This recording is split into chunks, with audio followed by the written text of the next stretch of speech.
Okay, so now we have our doubles facts, which are our 8s facts, okay? Any number times 8. So I started with 2 and 3, a couple of the easier ones. So if you have 2 times 8, you remember 8 is my doubles facts, okay?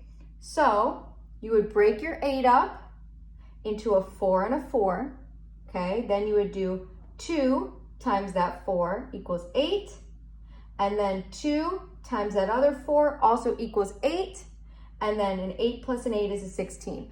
Obviously, if you also saw this question, you could think to yourself, okay, it's a 2's fact, okay? And you could just do it that way. But I'm just going through each one to get you practicing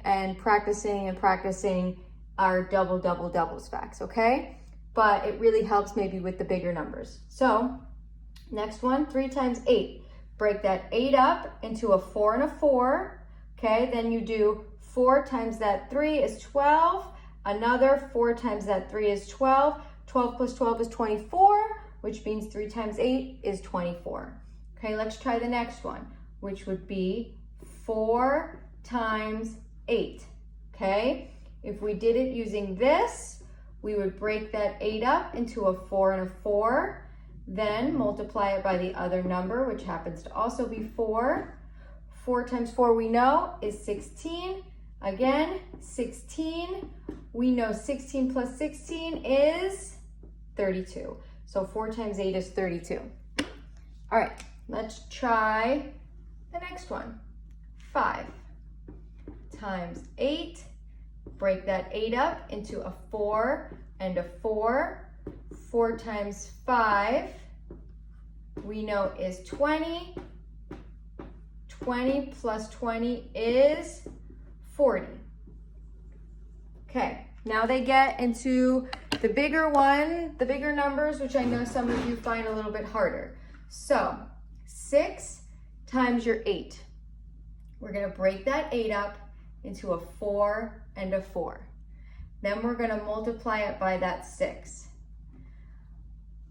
Now, let's say you can't remember what 6 times 4 is.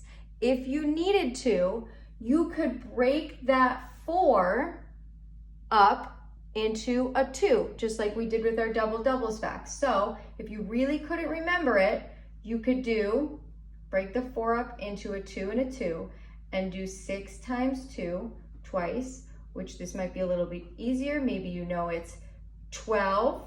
So then 6 times 2 is 12, plus another 6 times 2 is 12.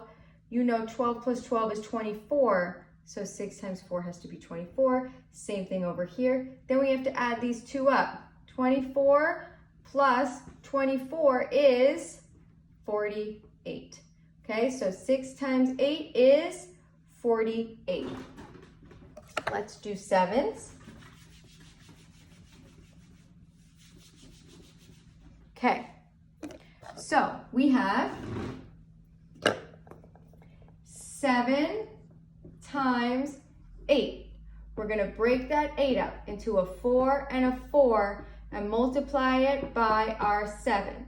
Okay, so let's again pretend maybe you can't remember what 7 times 4 is. You can break that 4 up into a 2 and a 2. So you could do 7 times 2 plus 7 times 2. 7 times 2 might be easier, and you remember that that's 14. Obviously, this one's also 14. 14 plus 14 is 28. So that means 7 times 4 has to be 28. Okay, this is obviously also going to be the same number, 28. So now we just have to add these 2 up. Okay, I like to line my numbers up sometimes when I add them, if you're not doing mental math. So 8 plus 8 I know is 16, carry the 1. 2 plus 2 is 4, plus 1 more is 5. So 7 times 8 is 56. Okay, let's do one more. We're going to do 9. So let's do our 9 times 8. 9 times our 8. We're going to break that 8 up into a 4 and a 4. do 4 times 9, 4 times 9, okay? You can also, if you know this already, get 36, 36, then we have to add the 2 up. 6 plus 6 is 12, carry the 1, 3 and 3 is 6, plus that extra 1 is 7, so 9 times 8 is 72, okay? So this is for help with your 8's facts, okay? When you're solving multiplication with an 8. So the next one we're gonna do, we'll go over 3's facts, our 5's facts, which I like to call clock's facts, okay? And then we'll go over our 9's, okay? And I have a couple of strategies for 9's. And if you know all of those math facts, you don't have to know one for the number 7, because you're just gonna use the other number you're multiplying by 7, okay? And you could just pick one of those strategies. So you don't have to use these strategies, but you know, I always like to give you things so you can have options when you're trying to solve. So I will see you back for another video. I think I'm gonna leave it at this for now, and I'll post a little practice assignment that you can use this to solve. So I will see you later.